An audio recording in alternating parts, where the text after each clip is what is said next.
અંકલેશ્વરના બાકરોલ ગામ ખાતે સિદ્ધ ગણેશ આશ્રમ આવેલો છે।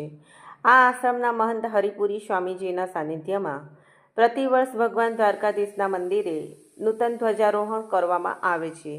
ત્યારે સતત ચોથા વર્ષે ધ્વજારોહણનો કાર્યક્રમ યોજાશે, જે માટે 5 જેટલી બસો મારફતે ભક્તો બાકરોલથી પાવનભૂમિ દ્વારિકા ખાતે જવા રવાના થયા હતા અને ભગવાન દ્વારકાધીશના મંદિરે નૂતન ધ્વજારોહણનો ભક્તો લાભ લેશે।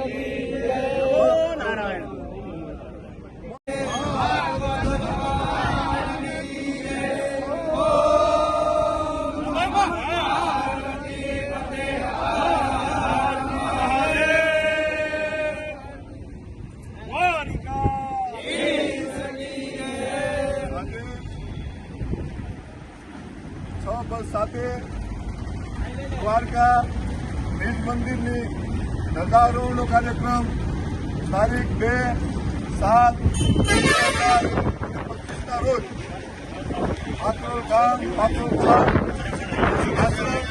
તરફથી આયોજન કરવામાં આવ્યું છે। આ ચોથી વખત ધજા છે। દરેક ભાવિક ભક્તો સાથે છે। હલ્લો દ્વારકા જઈ રહ્યા છીએ। બોલીએ દ્વારિકા।